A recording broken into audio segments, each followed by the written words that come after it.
What's going on, everyone? Yes, there's another toy review, and yes, the man that stands in front of you is Hayabusa. Now, this figure is made by Studio Sundowner, and this is one of two versions. This particular version is the Kuro version. I hope I pronounced that right. If not, I'm sorry. Now, this version came with a different set of weapons versus the Kabuki version. Now, this is a 1/6 scale figure, and this is my very first figure from this toy line. So, let's see what this figure has to offer, or maybe not so much. As always, let's look at a full 360 view of him. So, off the back, his face design is really nice. It's really simplistic, but it definitely has a nice little touch to it, going down to his arms. I like the fact that they're not exactly the same, they're different, so it kind of gives a more unique design, having robot limbs and all. Going down to his pants, they're simple black. His boots has nice wear and tear. Really nice, cool shoe design. I really like the way that actually looks. Now let me go ahead and rotate him 1 second.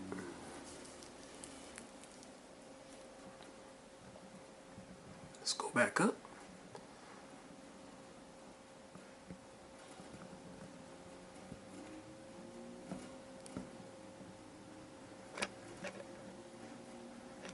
Let's go ahead and focus on the arm a bit.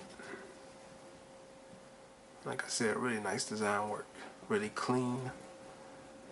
Nice, good damage looks. The hair is nicely sculpted. Really nicely sculpted, actually. And I will say off the back, I want to let y'all know this now. There won't be any photos at the end of this video due to the fact that the editing program that I normally use is giving me hell right now, so I'm not actually able to do any editing. For some odd reason, when we updated to Windows 10, it pretty much said screw me. So it's pretty bad. Really can't do much. So yeah, I'll probably have to put photos up on my YouTube, not YouTube, but on my Facebook page, so you can actually check out the photographs on there. I do have my own little toy page that I normally update with what new toys coming out. I might have to start putting my review stuff on there due to the fact of not being able to edit it and all. So I apologize. And that is your full nice 360 of him. I'm going to tighten this back up real quick.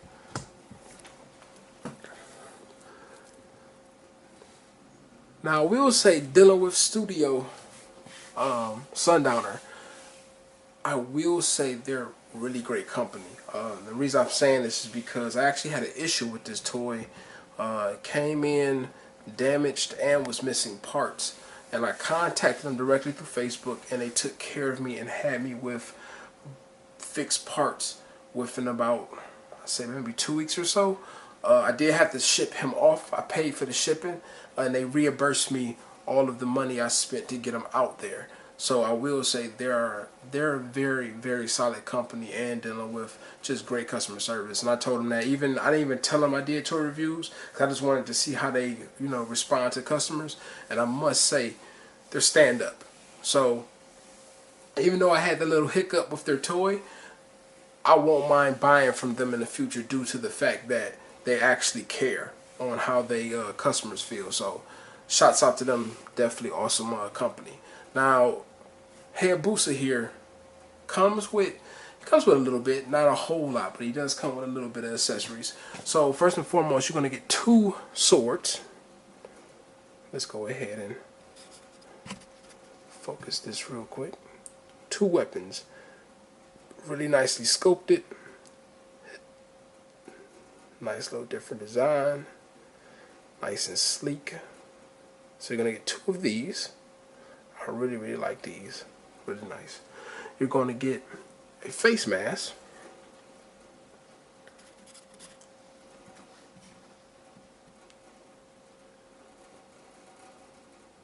Nicely done. I was shocking about this face mask. There's nothing actually holding this to his face. It's almost like friction. These are little pads right here that kind of prevent you from scratching it up. But I'm actually shocked on how good it works. So like, you just pretty much push it onto the toy like so, right? And let me go ahead and focus for y'all. And like I said, there's nothing, no magnet, no nothing. It's just friction itself and holding it. And it stays on. See? Won't even fall off. Really shocked on how good this actually works. So you get that accessory. And you get this backpack here.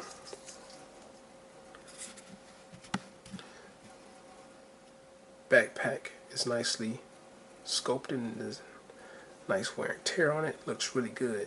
The only thing that's pretty simplistic is the inside, and the reason why is because it goes directly up against his back when you put his shirt on. I will be showing you that when I start putting his weapons on him. So this is really nicely done as well. You're going to receive a set of three set of hands, I'm sorry. You're going to get ball fists, which is nicely done.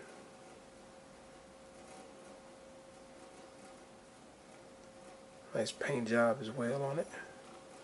You're going to get a sword holding hand, which is also nicely done. Okay. And you're going to get a relaxed hand.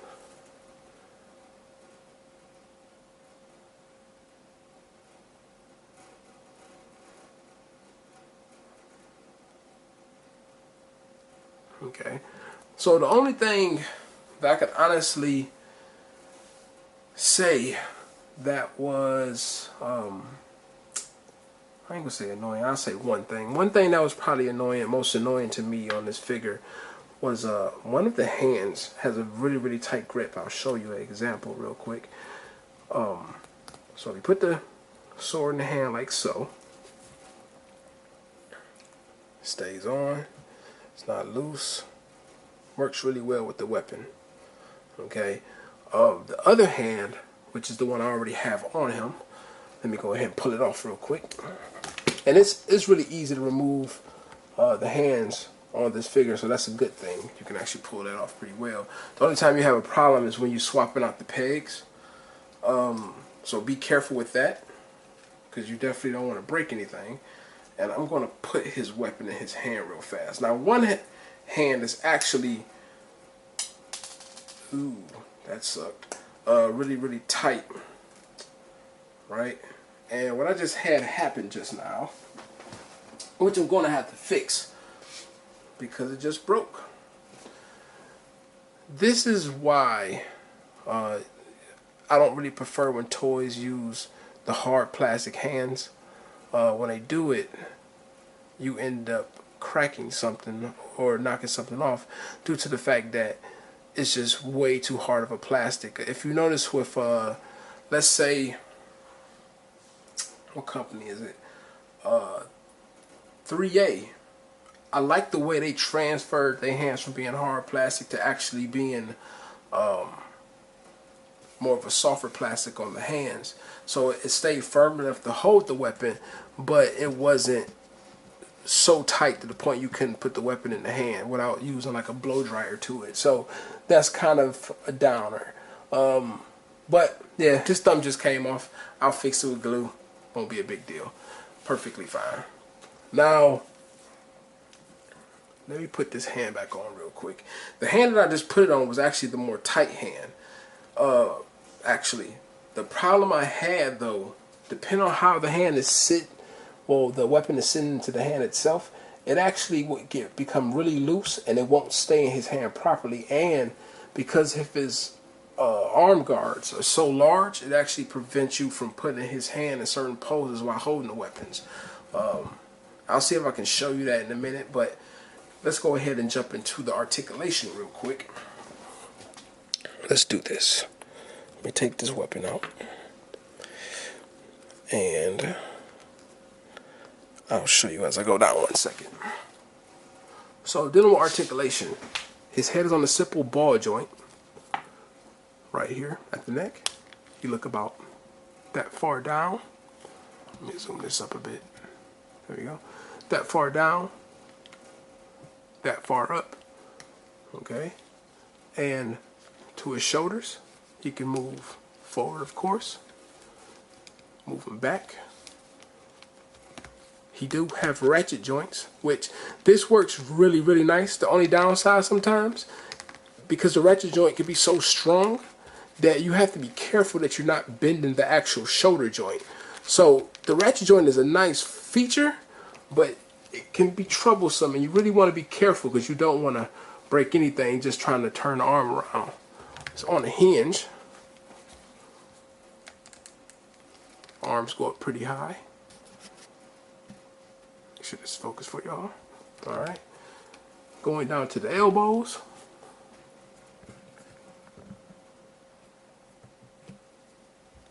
He do have double hinges here, and he has a swivel at the bicep. The problem with the double hinge though, he can't actually utilize it. Guard too large. So they probably should have engineered that a little bit better, like made this gap larger just to actually get the full range of the bend, but fortunately you don't get that, so that part is kind of suck, but it is what it is. This peg joint here, you get about that much range going down and up. You can do a full 360. I will say be careful because the peg joints don't seem to be that strong. I think you get extra ones in the box. I can't really remember because when I got my stuff repaired they sent me some, so that was cool of them, but some of the pegs seem not so tight when they come down to how they're held together, so I would say just be careful with that. I'm gonna come down a bit. Alright, now as for the abdominal area, he do have a ball joint here. He can go that far back, get about that much bend to the side, which honestly not that bad at all. Alright, now using his full mobility, he go about that far down. Nice range going back, off to the side, just a little bit, not too much, and he can also rotate. Be careful. I don't know exactly how this inner design is made. It does feel like it can possibly break if you twist it the wrong way, so I would say definitely be careful with that because you don't want to have that problem. Going down to the thighs, you kick about that far up. Can't really go back because this is a design where they have a booty cheek, so his leg pretty much stopped right there. You do have a thigh swivel, and you really can't get no huge range on like splits or anything due to the fact that his pants kind of prevents that. Knee, full range of the bend, looks really good. I kind of wish this was painted a different color possibly, or just made a kind of a different design on how his human aspect goes into the actual limb. I don't know if they kind of shot for it supposed to be like human merged with robotics, but if it was, I think it probably should have been designed a little bit different just so it won't look like they just took a armored boot and just stuck it to skin. But it is what it is. Now coming down to the ankle is really nicely done. I'm gonna focus for y'all real quick. It's designed where it's almost made on an angle, so you get about this much pivot, that much up, that much down. But when you actually move the joint to full extension, you can actually now get that much bend, go about that far down. Your pivot changes drastically because it's on a double ball joint like a dumbbell, so you get a little bit more range, and then you collapse it back down when you just have them stand up. Now to put on his jacket or take it off, because it will come with the jacket already on, but if you want to take it off, right here, grab the bicep, hold it tightly, grab the forearm and pull. Hold on, let me take it off camera because I don't want to actually pull it the wrong way. Alright, so when you pull it,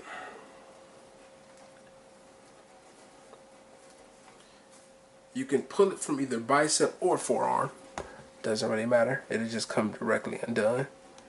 Really simple. Okay, so I'm gonna pull off the other arm. So in this case, let me take that back. Make your life a little bit easier. Grab this part and just hold up here, not down there, and pull it apart. Alright, once you pull that apart, go ahead and throw his jacket on. Let me do that real fast for y'all. Once the jacket is on, go ahead and put these arms back on real quick. And you definitely want to listen for a snap. That's how you know it's all the way in there. It'll click and it'll be flush. So when you click the arm back on, if you notice, the elbow is flush to the plastic. So you know it's all the way in there. Alright, put the other one on real quick.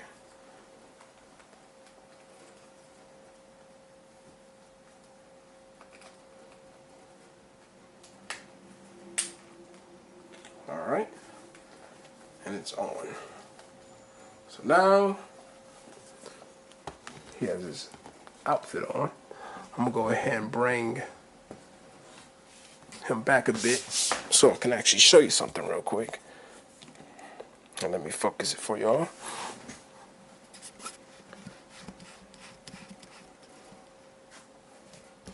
So that's how he look with his jacket.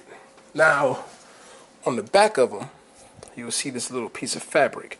It's like a flap. You just pretty much slide the plastic flap that's on there into that fabric little space, and his backpack is held on.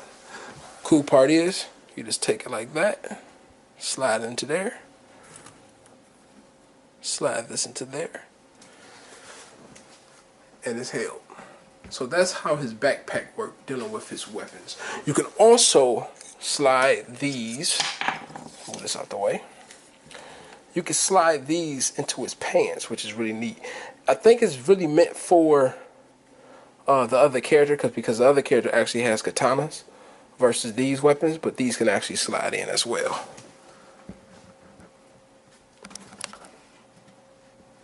And they'll hold in place. Alright, so that is all of Hayabusa here, the Kuro version. How do I feel about them? I think there's definitely a lot of potential into this company. They can definitely bring out some really cool stuff. I like the designs. I will say certain materials on them should change. The hand, for example, just because now he's thumbless until I put some glue to him. The hand should actually become like a softer plastic, because when you make these hard scopes for the weapons, they look nice at first, but no one wants to constantly have to go get a blow dryer or put their finger under hot water just to apply a weapon. To be honest with you, it becomes tedious, annoying. It's just making me go out of my way. So I really think that should change. Another thing that they said they were going to do when I spoke with them, so one of the problems I had was his hair is hard, like extremely hard, and the ponytail came off. Well, it broke off. Luckily it was a clean break. They fixed it. I could have fixed it, but they just went ahead and fixed it because they were sending me parts back anyway. And I had an issue with the feet, where the feet wouldn't stay on, and they fixed that too and sent it back.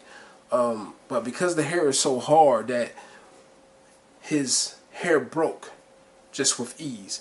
Not because it was just a ponytail. Like even one of the larger pieces of sculpted hair came off as well. So I would definitely say change that to a softer plastic. 3A does that as well. Like I know on my Kyoku figure, he has a softer PVC, so you really can't break it. You may scratch paint if you drop him or he tip over on the stand, but overall it won't actually break because it's a softer plastic. So I think they should probably definitely take that route, just because making these cool designs with the hair, you're going to end up damaging it, especially if anything happens. So not even just if you do toy photography, if it just happened to take an L and tip over on the counter, wrong fall, hair coming apart. So that is my only thing. Now this figure is limited down to 70 pieces. This is the 44 number, or 44th version that I got. out of 70 pieces, so it is pretty limited. Other than that, I would say take a look at this company. They do have a Monkey King style character coming out that looks pretty dope. I actually had it on pre-order. I took it off pre-order because I didn't know how they were going to react when I had this problem with the toy. I might end up getting it back down the line. Just depends. I have to see if they actually made any corrections on certain parts. If they have, I will happily buy it back. Just due to the fact that it's a nice design, a really nice design. And I think that's what kind of grabs me about this particular company. Their design work is really dope. So overall, I would say if you looking for this figure, I would say yeah, I'll pick them up. It's a pretty nice figure. It's pretty dope. Once everything is functional, it's cool. But if you got it the way I got it, that can change your whole outlook on this particular toy just because I had some L's popping off. But I will say, once I seen that type of customer service, even if you have a problem after you purchase the figure, or you purchase the figure and you have this problem and you're at home right now pissed because something is wrong, do not just sit there and not say nothing. Definitely contact the company the same way I did, and they can probably take care of you the same way they took care of me.